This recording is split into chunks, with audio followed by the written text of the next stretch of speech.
Hola mes petits touloustiques, comment allez-vous? Moi je vais très très bien. On est en fin mars, qui dit fin mars dit bilan lecture de mars. À dire que j'ai lu 4 livres ce mois-ci. Là j'en ai déjà un dans mes mains.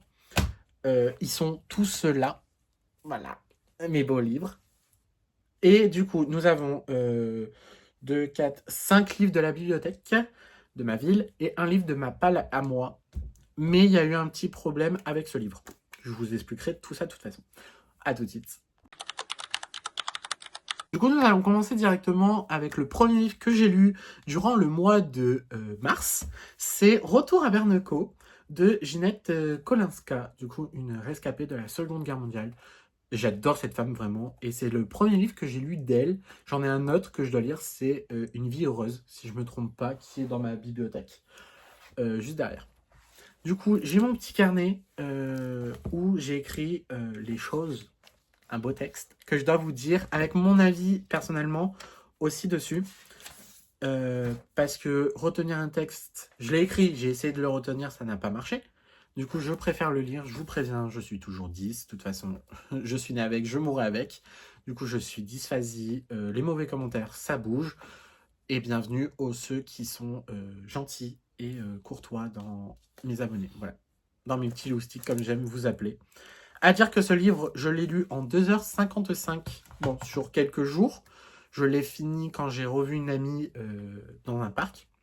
J'étais très très fier de moi de l'avoir fini. Du coup, dans ce livre, on a Ginette qui nous raconte son incroyable parcours. Pendant la Seconde Guerre mondiale, elle, a, elle s'est fait arrêter pardon, par la Gestapo avec toute sa famille en 1944. Elle est déportée à Berneko, un lieu où peu de personnes reviennent, vraiment. À travers ces mots, elle nous fait ressentir la force et le courage qu'elle a fallu pour poursuivre tout en partageant son histoire pour que personne n'oublie jamais ce qui s'est vraiment passé. Et je trouve ça vraiment merveilleux qu'elle a écrit des livres. Je vais vous baisser un peu comme ça, vous pourrez le voir aussi. Qu'elle a vraiment écrit des livres merveilleux. Vraiment, moi, je suis passionné de toute façon par la Seconde Guerre mondiale. C'est assez écrit petit, mais en même temps moyen. Du coup, moi, ça m'a convenu parfaitement. Et tout est bien centré. Il n'y a pas de mot qui part à gauche ou à droite. Vraiment, tout est bien centré et j'ai adoré. Ce livre fait minimum, si je me trompe pas, moins de 100 pages. Ouais, il fait 97 pages et vraiment j'ai adoré le lire. Mon avis sur ce livre, c'est pour moi, c'est un récit poignardant qui qui nous touche sans jamais nous décevoir en fait, clairement. Moi j'ai adoré et qui nous rappelle les importances de la mémoire et du témoignage de la Seconde Guerre mondiale. Je trouve ça, de toute façon, moi, la Seconde Guerre mondiale, j'adore et je trouve ça vraiment poignardant de de tout ce qu'ils ont vécu quand nous, on n'était pas nés, en fait, clairement. Et j'ai adoré. Voilà. On se retrouve tout de suite pour le deuxième livre de ma palle. Pour le deuxième livre que je vous présente, du coup, c'est un livre toujours de la bibliothèque de ma ville, de la maison d'édition. Je ne la trouve plus, évidemment, sinon c'est pas marrant. École M+, école et de loisirs, des loisirs, pardon. Et du coup, le livre, c'est Dans le vent de Fiana Sting de Fanny Chartres, si je me trompe pas. Et malheureusement, c'est un abandon de lecture. J'ai commencé à le lire, vraiment. J'ai trouvé ça bien. Mais tout ce qui est glauque ou autre, je ne supporte pas. Alors quand j'ai appris que... Je vais vous spoiler juste un détail, de toute façon je ne l'ai pas lu, c'est pour ça que je l'ai arrêté. Mais quand j'ai appris que sa mère tuait son père avec les aiguilles à tricoter, je dis ça va pas le faire, j'arrête tout de suite de le lire, ce n'est pas du tout mon style de lecture. Du coup je pourrais pas plus vous en parler. Je peux vous lire le résumé. Ça serait sympa aussi pour vous, vous voyez de quoi ça parle. Mais moi, en tout cas, je n'ai pas aimé le début. Du coup, Irlande du Nord, 1993. Obia, Obia, O- évidemment, c'est des choses que je ne comprends pas. Du coup, c'est le nom de la principale du personnage principal. J'ai inversé les deux mots, n'importe quoi. Vous l'aurez, je vais l'écrire de toute façon. Du coup, le nom de la personnage principale, que j'arrive pas à lire, aime les histoires qui font peur, celles qu'elle raconte à Joe, son petit frère malvoyant. Celles qui sont échoues, celles qui font échouent, au changement qu'elle perçoit dans son corps d'adolescente. Celles qui laissent libre cours à son imagination lorsqu'elle quitte Belfast avec sa famille pour s'installer à la grande ville, à une vieille et grande maison située dans la forêt. La réalité rattrape Abigail. Voilà, j'ai réussi à le lire. C'est Abigail, son prénom. Abigail, dans la maison, au lieu alentour, se prodige dans l'éphémère, étrange, inquiétant. Des objets disparaissent, des rêves bizarres peuplent ses nuits, et ce qu'elle serve qui rôde là dehors. Et c'est ok. Et que leur serre qui rôde là dehors, quelle histoire oubliée se cache à Fiona Singh. Voilà, tout simplement. Du coup, moi, je n'ai pas aimé. C'est un abandon de lecture, vraiment. On va passer directement au troisième livre, parce que je n'ai plus beaucoup de stockage dans mon téléphone encore. À tout de suite. Du coup, le troisième livre que je vais vous parler, c'est La retouche pour relever ses photos de Agnès Colombe. J'ai bien aimé parce que ça nous apprend à utiliser principalement les... Comment on dit déjà? Les moyens de nos photos sur nos téléphones, comme vous pouvez le voir. Du coup, elle parle principalement des téléphones iPhone. J'en ai pas entendu plus parler de Android ou autre, mais principalement, elle parle de iPhone. Comme on peut le voir de toute façon sur la photo, c'est un iPhone qu'elle a. Dans son livre, l'autrice nous plonge dans l'univers de la retouche photo, en montrant comment transformer des images simples en photos vivantes, vraiment impeccables. Pardon. Elle partage des techniques accessibles, surtout adaptées au smartphone pour améliorer la lumière, les couleurs ou encore l'ambiance d'une photo. Voilà. Moi j'ai bien aimé, ça m'a pas trop aidé parce que au final je ne fais pas de photos. Je me suis dit vas-y lance-toi dans la photo, ça pourrait t'aider. Mais du coup ça m'a un peu expliqué comment utiliser plus les programmes. Comment on peut dire mon cerveau est en train de réfléchir. Les options, voilà, les options que mon téléphone peut me fournir pour cette photo. Après, je l'ai bien aimé le lire, moi, tout simplement. Moi, j'ai clairement aimé. Et tout simplement, c'est mon avis. Voilà. On passe directement au quatrième livre. À dire que c'est deux livres en un. Et je vous expliquerai pourquoi.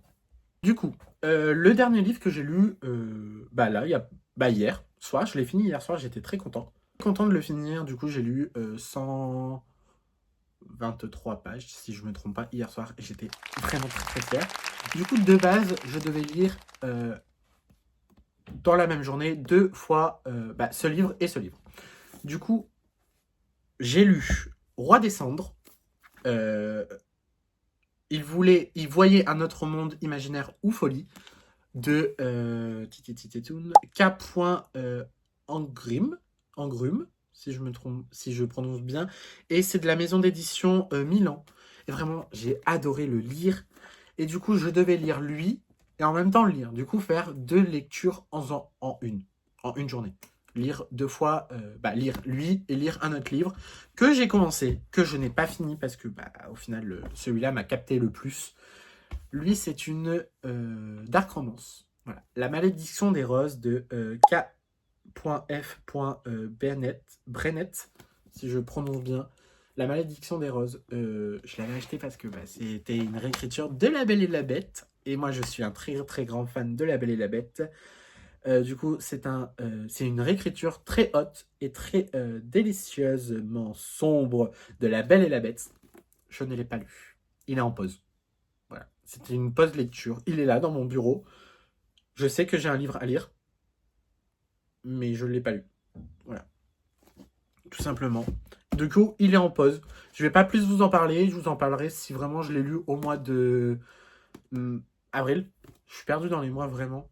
Du coup, je vous en parlerai plus une prochaine fois, ou sinon ça partira vraiment en abandon de lecture si je n'arrive pas du tout à le lire. Mais là, on va parler d'un livre que j'ai adoré et que j'ai fini hier. C'est Roi des cendres. Et j'ai trouvé ça trop trop beau. Du coup, on part directement pour la lecture de ce livre. Dans ce roman, on suit deux personnages, du coup Jack et Auguste, qui semblent voir un monde autre, un autre monde entièrement imaginé ou réaliste. Très vite, on plonge dans une ambiance sombre et mystérieuse, où les frontières entre ce qui est réel et ce qui n'est pas réel deviennent floues. Et vraiment, j'ai adoré. Au fil de l'histoire, des liens se créent, des secrets apparaissent, et on se retrouve entraîné dans un univers à la fois étrange et captivant. C'est un livre qui joue beaucoup sur les émotions et sur les doutes qui nous poussent à nous poser des questions jusqu'à la fin, vraiment. Et du coup, je vais vous lire le résumé du livre. Du coup, ça, c'était mon avis sur le livre et j'ai vraiment adoré, mais vraiment.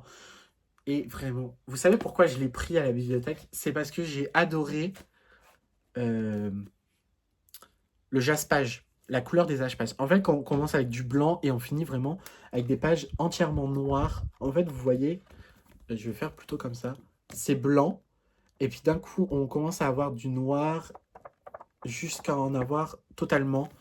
Et j'ai aimé parce que aussi les chapitres, vraiment, ils étaient très très courts. Vous voyez, là, Oméga, les jumeaux, on a vraiment des chapitres qui sont en une page et c'est ce style de livre que j'adore particulièrement parce que ça se lit facilement, vraiment.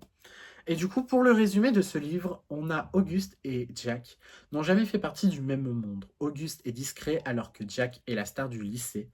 Pourtant, tous deux partagent bien des secrets et commencent par leur amitié qui remonte à l'enfance. Quand Jack le semble envahi par des hallucinations inquiétantes, c'est le monde de Auguste qui s'effondre. Il réalise alors, il réagit alors que, alors de la seule façon qui lui semble envisageable en plongeant dans la folie de Jack. Voilà. Et vraiment, j'ai adoré. Et je sais même pas s'il y a un tome 2. J'en ai parlé hier avec ma directrice. Parce que ça y est, j'ai trouvé un travail. Du coup, je travaille à la bibliothèque de ma ville. Je commence mercredi prochain. Du coup, le premier. Je suis content. Et du coup, j'en parlais avec elle. Et apparemment, elle en a commandé d'autres. Mais je sais pas si, si ça va sur une suite ou pas. Du coup, je verrai. Ça me dirait bien d'avoir une suite si possible. Il est sorti, je sais même plus quand. Je crois avant le Covid, du coup en 2019. Je n'ai pas la date. Date. Nanani, nanani, nanani. Non, 2017. Attendez. J'ai vraiment un petit gargouille en plus. Non, 2019, voilà. Pour l'édition française 2019, édition Milan, du coup de la maison d'édition Milan, que j'ai vraiment très adoré. Et on passe tout de suite au dernier livre que j'ai lu, que j'ai fini là ce matin, quand je tourne cette vidéo. C'est Moi Méduse de Sylvie Bossier, si je ne me trompe pas. Du coup, ça vient de la maison d'édition Cyrnéo Mythologie. Et j'ai vraiment adoré. Du coup, ça se lit vraiment très facilement. Je crois qu'il y a moins de 100 pages, ou il y a 100 pages et quelques. Je vais vous dire ça tout de suite. Ouais, il y a 100 pages, exactement. 99 pages. Ah oui, pour Roi des Cendres, il y en a 321, si je ne me trompe pas. Du coup, pour moi, Méduse, j'ai vraiment adoré de se lire. Il se lit vraiment facilement. Dans ce livre, on redécouvre l'histoire de Méduse, mais d'une manière totalement différente et de celle qu'on connaît habituellement. Ici, c'est elle qui raconte son histoire. Du coup, c'est carrément Méduse qui nous parle au vu de son histoire, son passé et ce qu'il l'a mené à devenir cette figure mythologique que tout le monde connaît, en fait, tout simplement, dans le monde entier. Et vraiment, moi, j'ai adoré le lire. Et j'ai vu... Alors, le truc que j'ai bien aimé aussi à la fin, du coup, on a tout ça d'histoire. Bah, on a 8 chapitres dans ce livre. Et à la fin, nous avons... Je suis en train de vous retrouver la page. Voilà. Nous avons le mythe de Méduse, du coup, toujours de la même personne, du coup, de l'autrice, nous raconte un peu les histoires de Méduse dans la vie réelle, comment elle est devenue comme ça et autres. Et à la fin, vraiment, nous avons un petit carnet, le cahier de jeu, et j'ai trouvé ça giga bien. En fait, on avait des questions, du coup, là, on avait un quiz, qui a dit quoi, et j'ai vraiment adoré. Et j'ai vu qu'à la fin, du coup, l'autrice en avait écrit d'autres. Elle avait écrit, moi, Liga, Sirène, moi, le Minotaure, et moi, Polyphère, le Cyclope. Du coup, je vais voir à la bibliothèque s'ils n'ont pas les autres, parce que bah, ça m'intéresse vachement de le lire. Pourquoi pas continuer la saga. Voilà. Je regarde si j'ai pas mis un autre avis. Non, c'est bon. Je vous fais une petite vidéo parce que ça a coupé. Du coup, je n'ai pas la fin de la vidéo pour le montage, mais du coup, je vous fais des gros bisous. N'oubliez pas de vous abonner, de liker, de laisser un petit commentaire très gentil. De toute façon, je vais toujours voir mes commentaires. Et voilà, et on se retrouvera dans une autre vidéo. Bisous, bisous.